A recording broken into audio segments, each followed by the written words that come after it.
Darkness is not an affirmative force. It simply reoccupies the space vacated by the light. This is the Hamilton Corner on American Family Radio.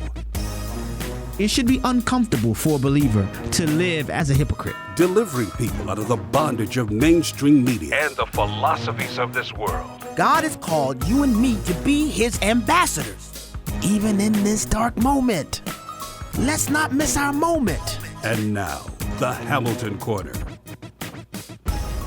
Good evening. Welcome to the Hamilton Corner here on American Family Radio. You have made it to on your way to the weekend edition of the program. I'm your host, Abraham Hamilton III, and I thank you for joining me here on the program today, where we remind you every day that what goes on in your house is far more important than what happens in the White House. Many of you are making that transition right now from your part-time jobs to, if you're watching, you see I'm wearing it, your full-time jobs.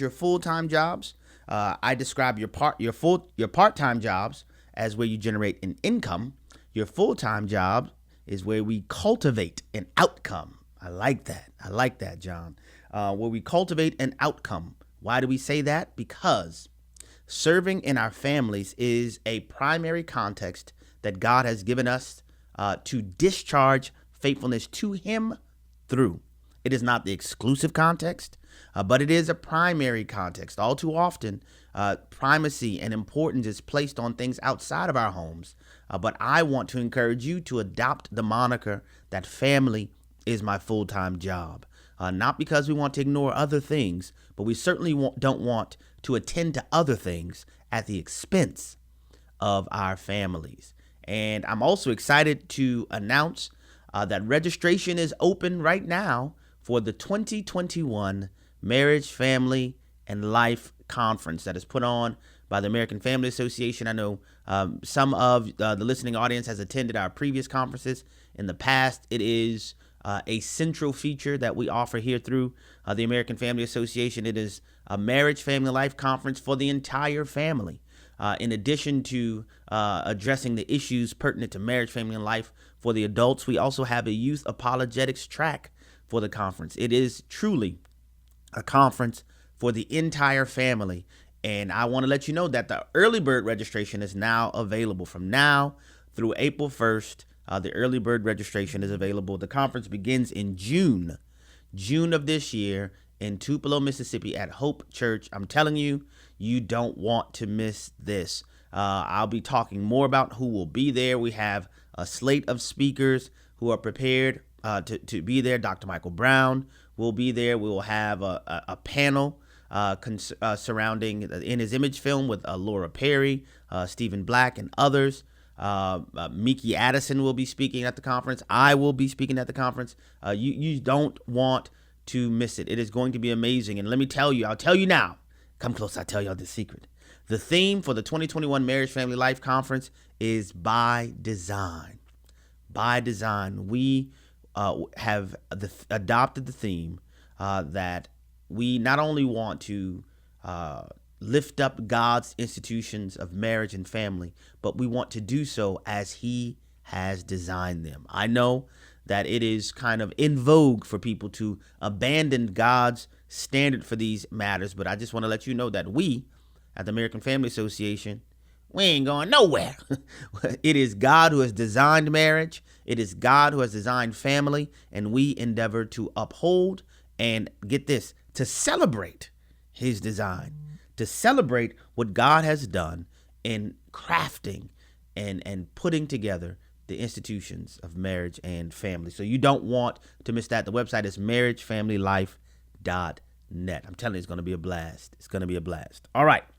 We're going to begin today in 1 Kings chapter 13. I have a very specific communication I want to present to you, and the Word of God elucidates it far better than I ever could. 1 Kings chapter 13, verses 11 through 19 are where we're going to focus.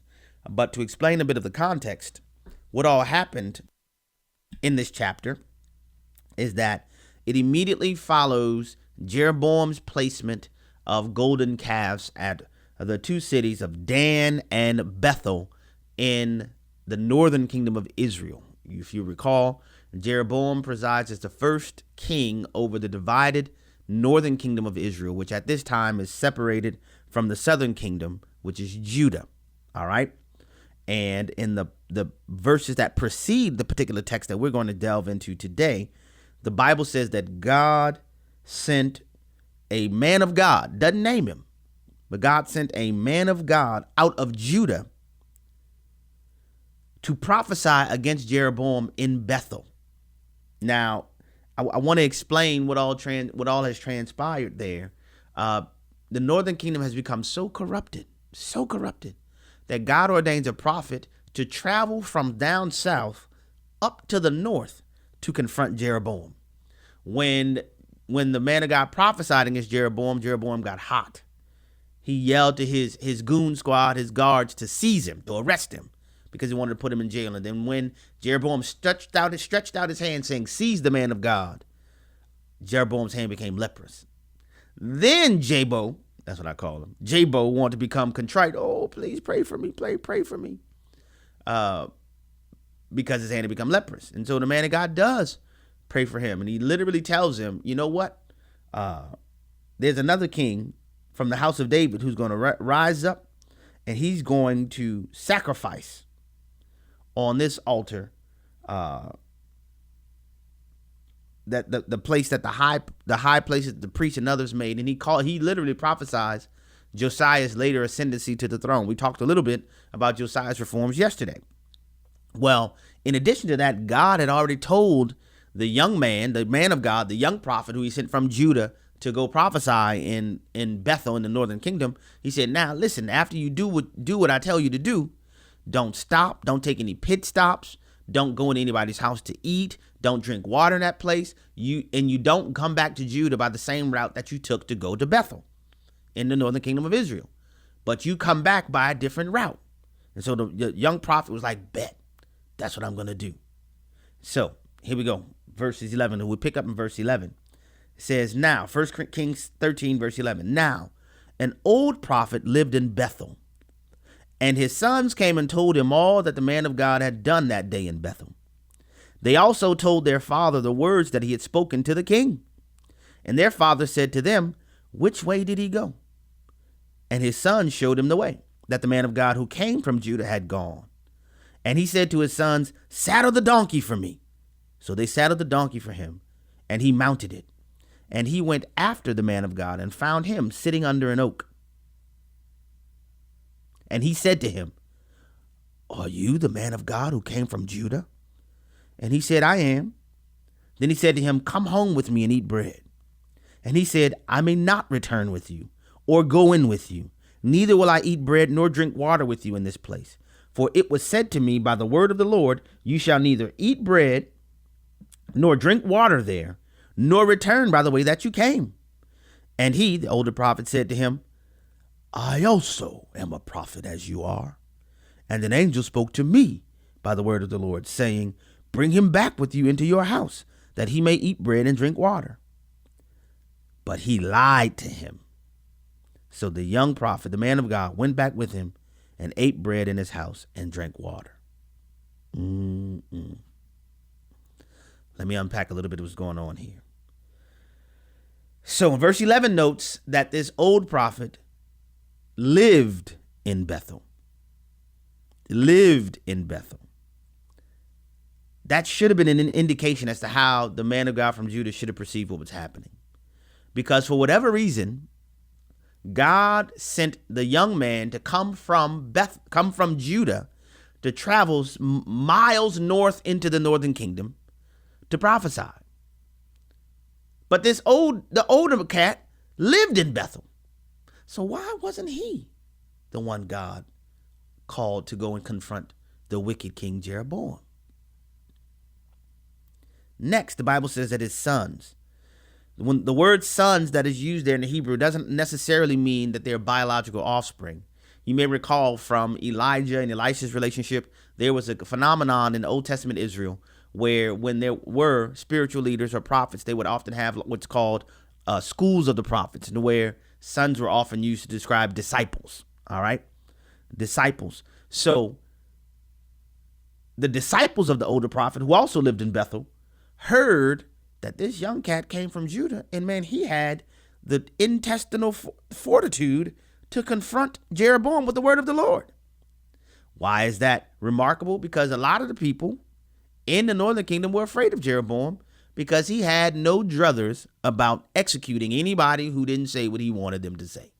In fact, he even tried to do that to the man of God from Judah, but God himself stopped him. So these disciples of the older prophet in Bethel was like, yo, check this out. This man told Jeroboam, man, you're going down. And there's another king who's going to arise who God is pleased with. Can you believe that? And so they run back to the older prophet and tell him, yo, look what happened. And what it appears from the scripture that's going on is that this older prophet was at one point earlier in his life a passionate Yahweh worshiper who obeyed the word of the Lord and who conveyed the word of the Lord. But as he grew in the wicked northern kingdom of Israel, he became a feature, or should I say, he became impacted by the wicked culture that he lived in. So his edge of commitment to Yahweh waned. So much so where Yahweh did not see fit to use him as a vessel to confront the wicked King Jeroboam. But he could sense, man, I remember when it was like when God would minister through me in that way. And I want to break bread with the young man of God. So he sends, because the older prophet didn't know that God told the younger prophet, don't eat in Bethel, don't drink water, don't stop, don't take any pit stops, don't take restroom breaks. You get back to Judah, but don't come back by the way that you came. The older prophet didn't know that God had told him that. So the older prophet saddles his donkey, tells his disciples, yo, strap up, let's go find this guy. We gotta break bread with him. When they find him, the older prophet invites him to come home with him. The young man says, nah, man, God told me no pit stops, no breaks. I'm out of here. So then the older prophet, and this reveals the decrepit depravity of this, older prophet's heart, to where he prophesies. He on the spot, the Latin term used in courts, sua sponte. He sua sponte makes up a lie and puts and attaches the name of the Lord to the lie. He says, well, I too am a prophet. And an angel of the Lord came to me and said, to invite him to come and eat bread in your home and to drink water. And so he lies on the Lord to persuade the young to come home with him. And because of the stature and the presentation of the older prophet, the young man of God disobeys what God instructed him to do. Now, if you're familiar with this passage of scripture, you know that this ends tragically for the man of God from Judah. Tragically. While they're eating food in the older prophet house, then the word of the Lord then does come to the prophet and says, didn't I tell you not to stop? Then what are you doing? And in that moment, what it appears that's happened is that the younger man of God was willing to move away from the Lord's word because of the stature, his perception of the stature of the older man and the performance of the older man. Brothers and sisters, we must grow and mature to the place to where we imbibe the heart of God, and to where we don't, as the Lord told Samuel, the Lord doesn't evaluate people based on their external appearance, their outward presentation. The Lord looks at the heart. And there must be nothing, hear me, nothing or no one, no appearance or presentation that can move you and me away from the word of the Lord. Nothing should be able to move us. No one should be able to move us from the word of the Lord. This is a lesson that God is conveying to us through the tragedy of this younger prophet being befuddled by this older prophet. We live in an ever-changing culture that continues to fall away from its moral foundations. The AFA Journal provides a Christian perspective on current issues that are important to your family. Produced by the American Family Association, this monthly magazine is full of articles and stories about people who are making a difference in their community and around the world. Sign up today and receive a free 6-month subscription. Visit afajournal.org or call 1-800-326-4543.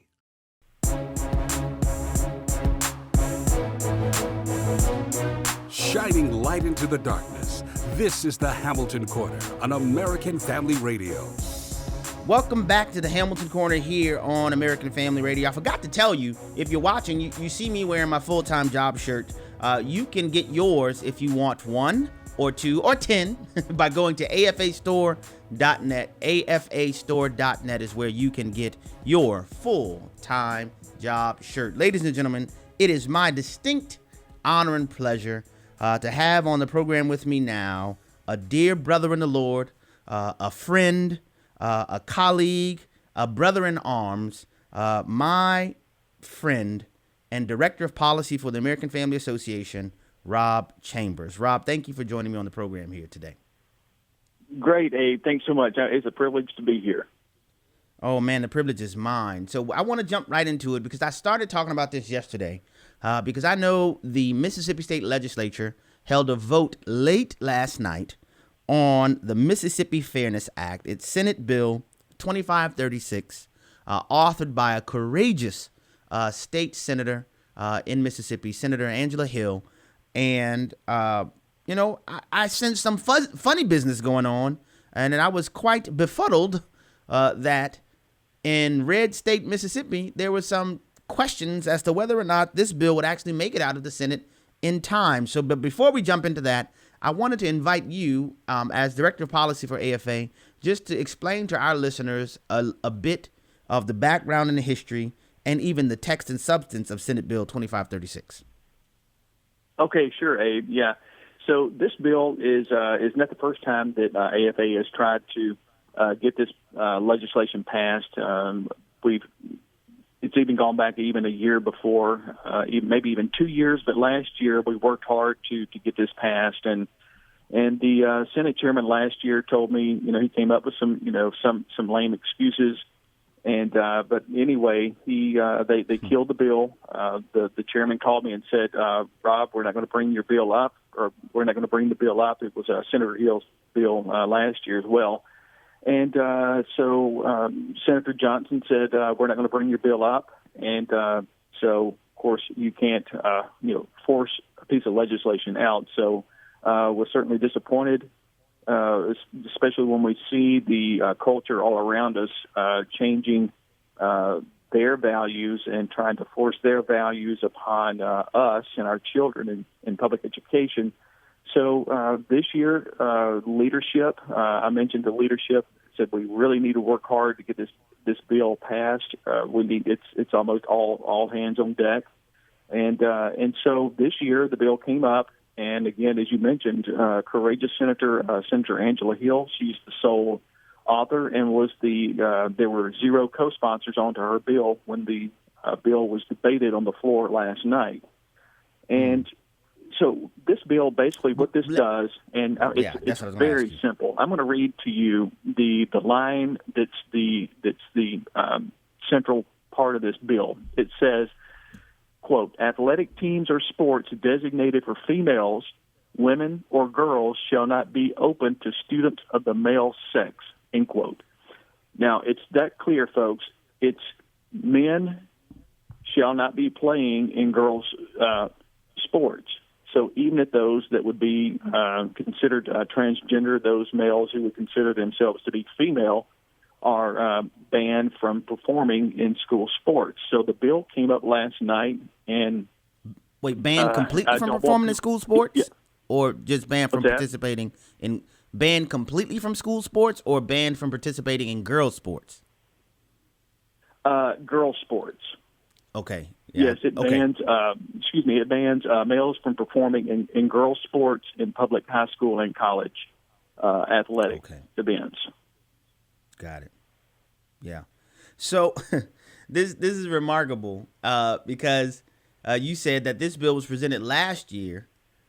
Clearly, Senator Hill and others saw what was happening in our culture, saw what happened in Connecticut, and said, hey, we wanted to protect Mississippians from the same types of things, and specifically young girls, young women who may try to pursue, athletic careers and track or whatever, from having to compete against boys. I shared the statistic last night on the program that gold medal winning, world record holding 400-meter dash winner in the women's events, Allison Felix, the year that she posted that world record time, that there were 275 high school boys who ran her Olympic gold medal winning, world record setting event for women. There were 275 high school boys who ran faster than her in that event. That's remarkable when you consider that Allison Felix has been a professional track star and athlete training over a decade as an adult, and high school boys can run that same event faster than her. It just shows the biological distinctions and differences between boys and girls. And so Senator Hill saying, wait a minute, this is crazy town. We don't want to pass this. And the legislation didn't pass last year. But now the bill, so far, it's gotten out of the Senate based on the vote last night. But there's still a long way to go. But now the threat is even more real, or should I say pronounced, because Joe Biden and the 46th presidential administration has already signed an executive order seeking to do the exact opposite. And so you mentioned that it was passed out of the Senate last night. Would you mind just sharing a little bit of the procedural background? I mentioned last night that the bill was double referred. What does that mean, and what are the implications of its double referral, and how did it get to the place where it ultimately was voted on the floor last night in the Mississippi State Senate? Yes. So when a bill is introduced or dropped by a particular legislator, in this instance in the Senate by Senator Angela Hill, once the bill is dropped, then it goes to the lieutenant governor to be referred to a committee or committees. Typically speaking, if a bill is double referred, it's a good indication that leadership in the Senate is trying to kill the bill. They don't want the bill to survive. And Why so they put it into more than one committee to basically cut in half the likelihood of the bill passing out of committee. So that's what happened. So it went to... Go ahead. If a bill is double referred, does it have to be passed out of both committees to be considered by the full body? Yes, it will have to. Typically, it will pass out of one committee, and then it's transmitted to another for passage. And so that's what happened in this instance. And so, yes, it has to pass out of both committees, and then before it can be brought up on the floor for a vote. Now, in this instance, remarkably and amazingly, and I would have to surmise that this reflects the will of the people of Mississippi, that the bill passed out of both committees in spite of being double referred and brought ultimately to the Senate floor for a vote. Is that right?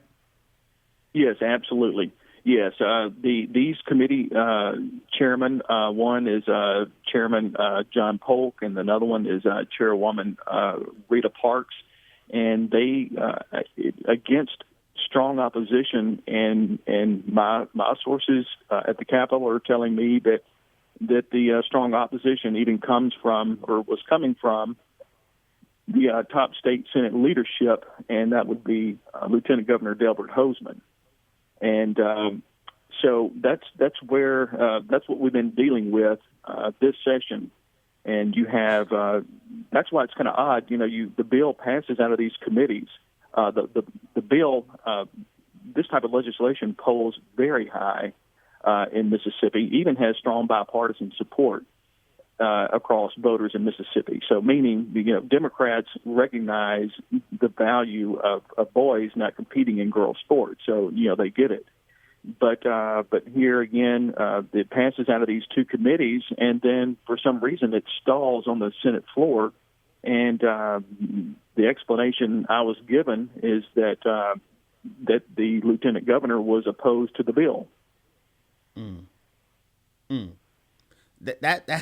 That's remarkable to consider. Now, when you say it stalls, it's my understanding that had the bill not passed on the floor last night, it would have been dead. Is that right? Yes. Yes, according to the Senate calendar and rules set forth by the state Senate, last night was the deadline. That would have been February 11th. February 11th was the deadline for the bill to pass.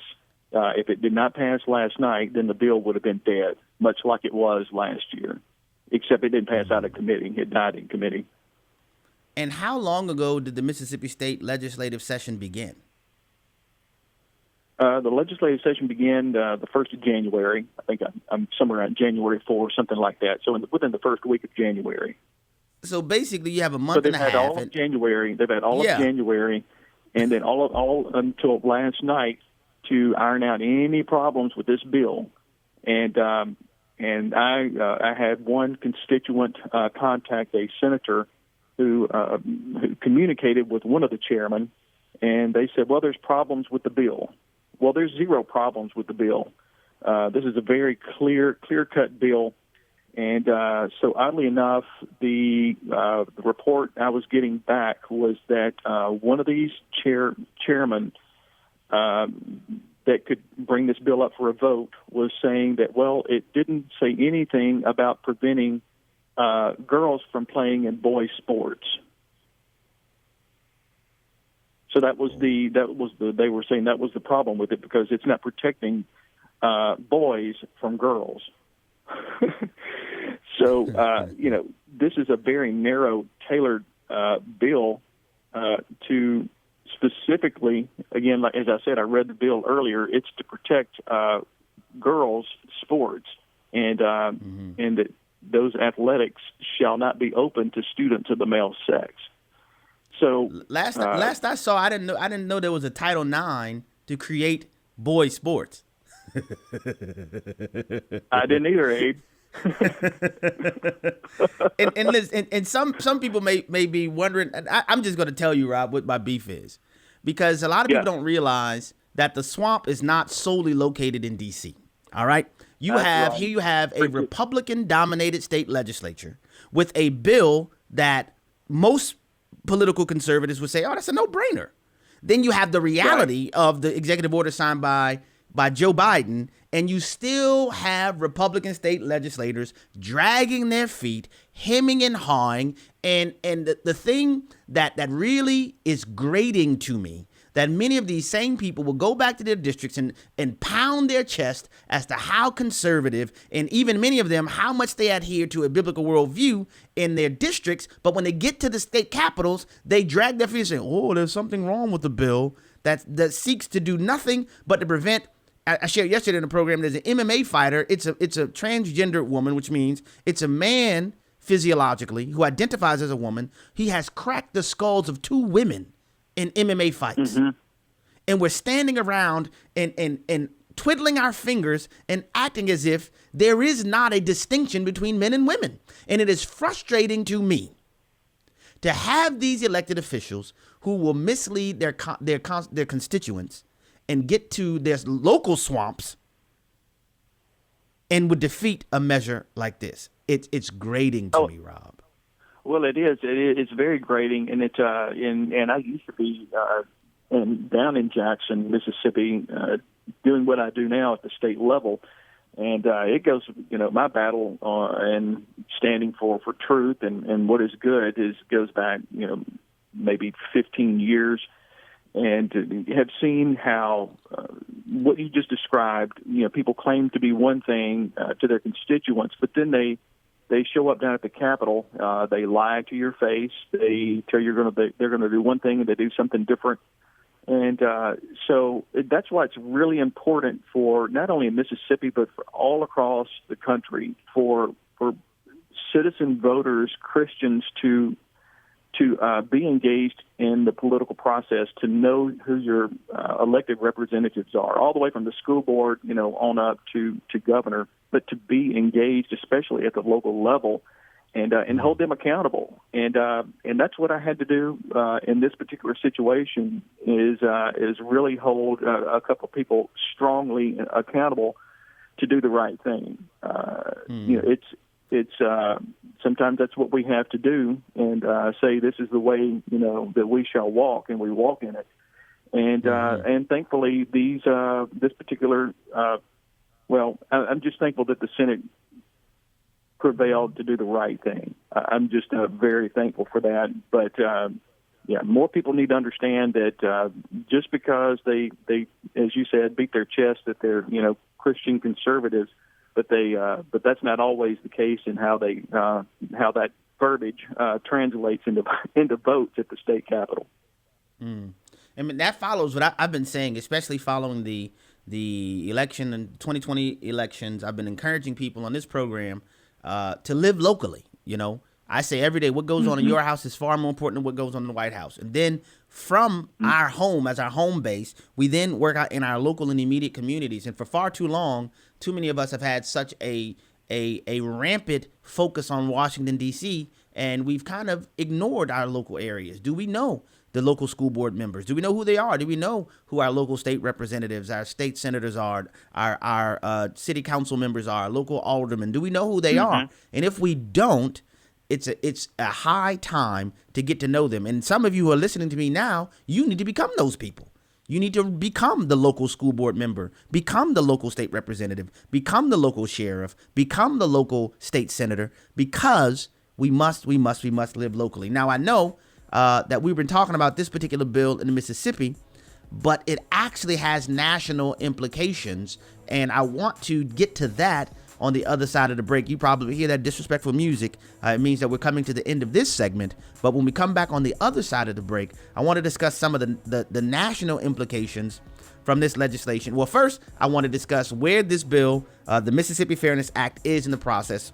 We know it passed the Senate last night. I want to talk about the count that it passed the Senate from, and to show what's next for this bill in order to be passed and enacted into law. Then I want to discuss the national implications for this bill. And then I want to go to the federal level to discuss some federal foolishness du jour. You're listening to the Hamilton Corner here on American Family Radio. You do not want to miss the remainder of this interview, because I'm telling you, it's just getting started and it's going to get good. Stay close.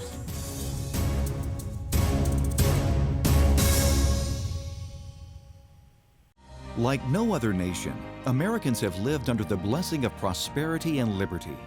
These gifts are part of the heritage of a country grounded in the truths of Scripture and given by God to advance the gospel at home and abroad. In these days of moral and spiritual confusion, maintaining the freedom to express our faith in the public square has never been more important. The American Family Association, working to preserve religious liberty for generations to come.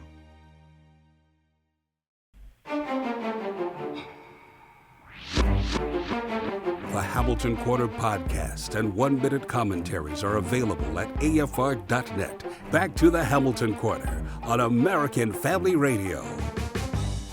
Welcome back to the Hamilton Corner here on American Family Radio. My guest is the Director of Policy for the American Family Association, my brother from another mother, but from the same Heavenly Father, Rob Chambers. Rob, we were discussing the Mississippi Fairness Act, Senate Bill 2536, some of the chicanery that was going on behind the scenes, but ultimately the bill was brought up for a vote late last night on the floor of the Mississippi State Senate.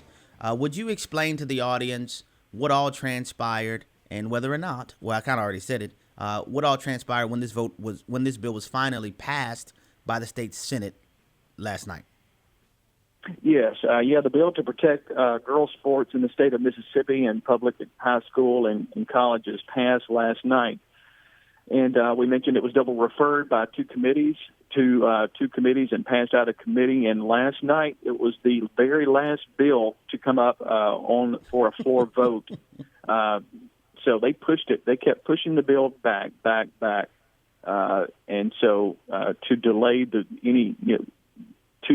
bringing up of the bill. Well, anyway, when it did come up, the bill did pass, and it passed by 34 yes, 9 no, and 4 voted present. There were a handful that were either absent or did not vote, and one of those, I'm understanding, was one of those no votes, that were present but did not vote, was a Republican and not quite sure. I've got to get to the bottom of that. But anyway, it did pass overwhelmingly, 39-9, and four voted present. And so now where the bill goes is to the Mississippi House of Representatives, where Mississippi Speaker Philip Gunn, Republican from the Clinton, Mississippi, Jackson metro area, will assign the bill to a committee. And it will be interesting to see what committee he sends the bill to, and that will give us an indication of how favorable he would view this piece of legislation. I think he's going to support this bill.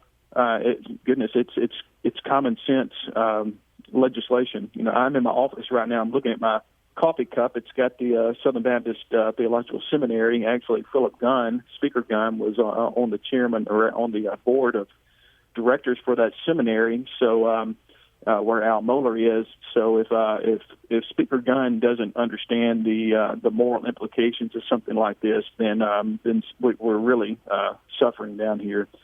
But anyway, so the bill will have to come out of committee, and then shall be voted on the floor and then sent to the governor. Now I have two questions.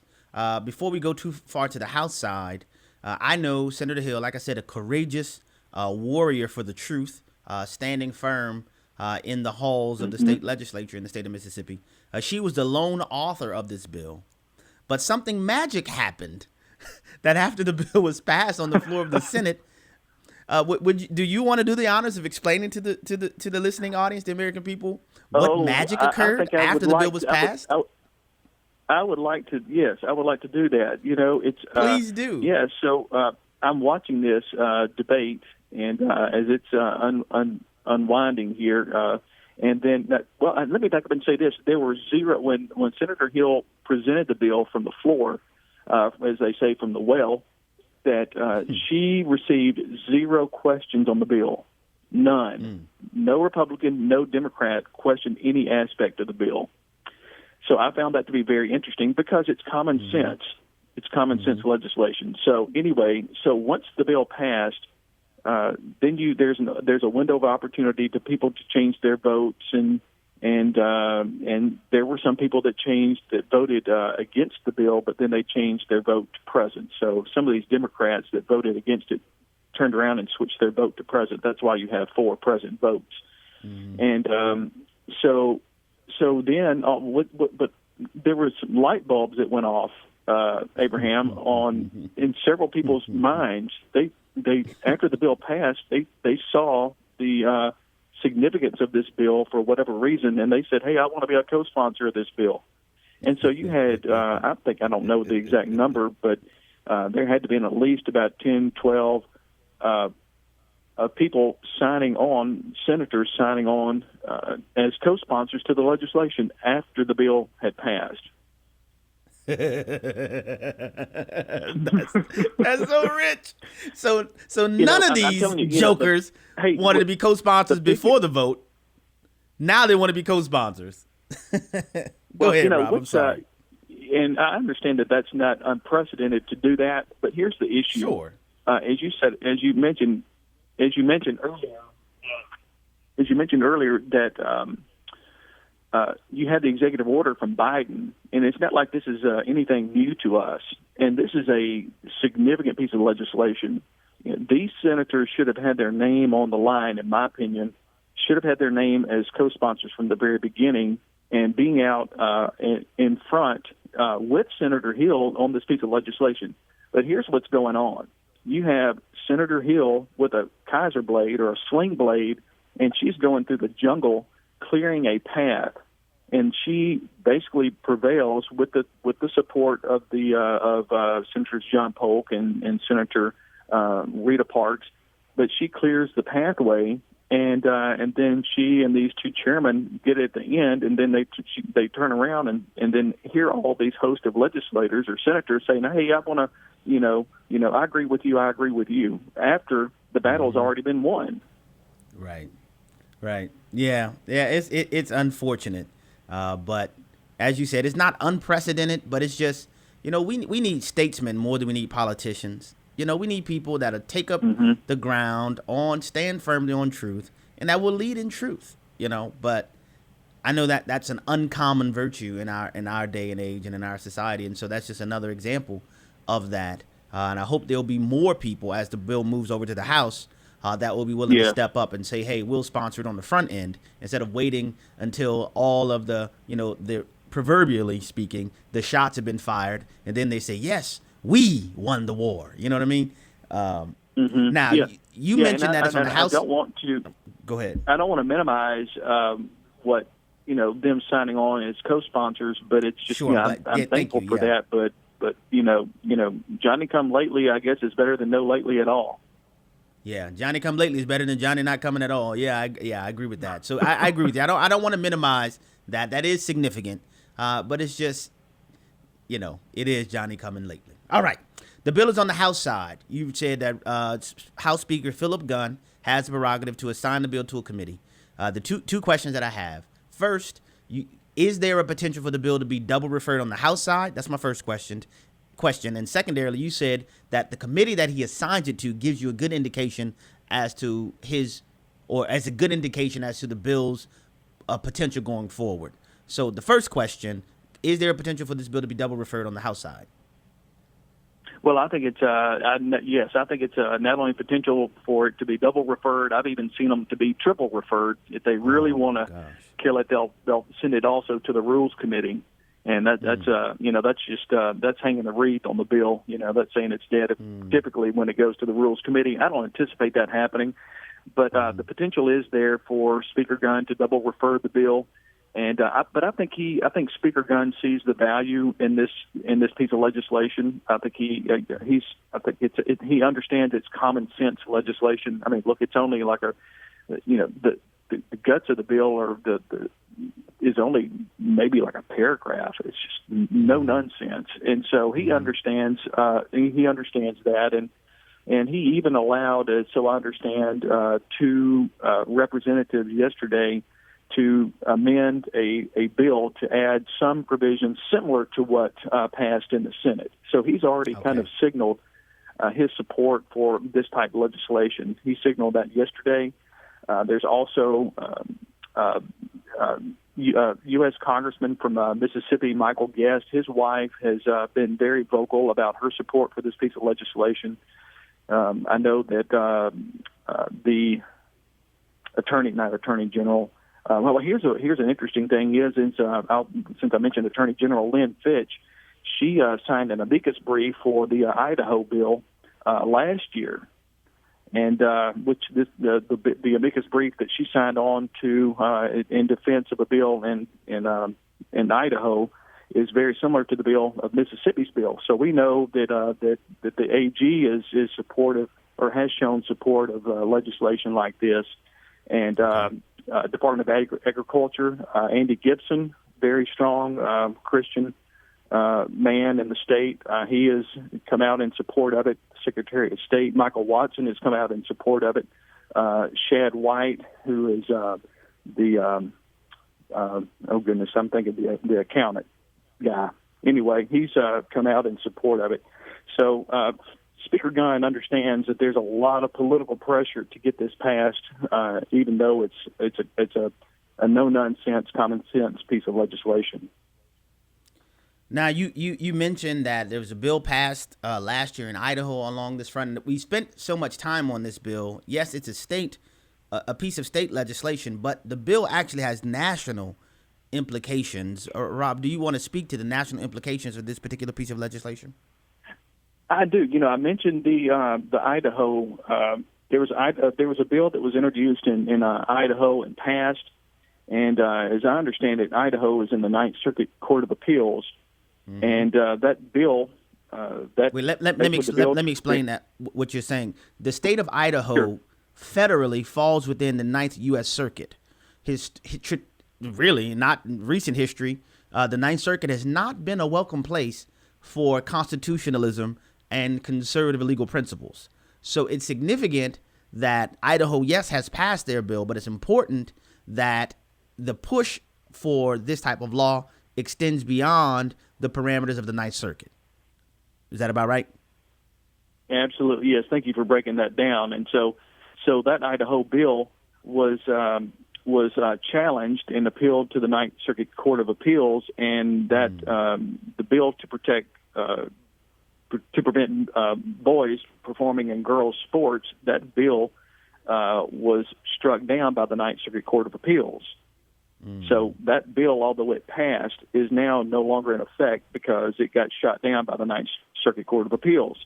Well, here's where this gets really interesting in terms of national politics and the judiciary. So this bill, if it passes, which I anticipate it passing in the House and House of Representatives, and I don't see any issue with Governor Tate Reeves, Republican governor in the state of Mississippi, signing this bill. But probably not too long after Governor Reeves would sign this bill into law, while the ink is still wet, probably federal district judge Carlton Reeves is going to strike it down as unconstitutional, saying it violates some type of civil right. And so at that point, then Mississippi will appeal it, and they will probably appeal it to the Fifth Circuit Court of Appeals. The Fifth Circuit Court of Appeals is kind of like on the other side of the spectrum of the Ninth Circuit Court of Appeals that you just described, Abraham. Yeah. And so the Fifth Circuit Court of Appeals has been traditionally very conservative, and so if this bill passes the House and the governor signs it, and a federal district judge, someone like Carlton Reeves, strikes it down, and then it gets appealed to the Fifth Circuit Court of Appeals, and the Fifth Circuit Court of Appeals upholds Mississippi's law to prevent boys from playing in girls' sports, then that creates a split in the circuits. And so you have Idaho or the Ninth Circuit Court of Appeals shooting down this type of legislation, and then you have the Fifth Circuit Court of Appeals upholding Mississippi's bill. And then the Supreme Court sees that, and that can be appealed to the Supreme Court. And then, and I'll let you kind of flesh that out from here.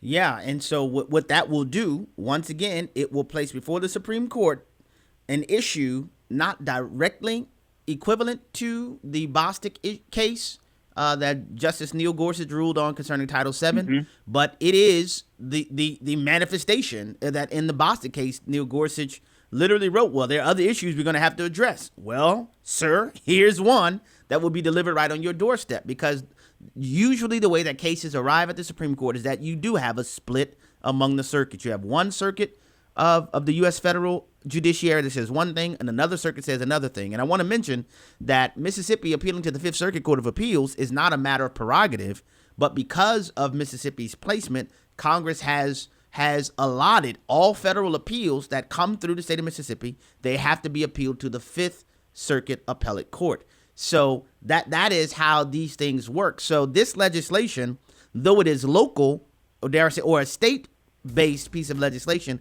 it has national implications, because it very well could be the very next stage in this contending in our culture for what it means to be a male or a female. This has broad implications. So just to be clear, where the legislation is right now in the state is now on the House side.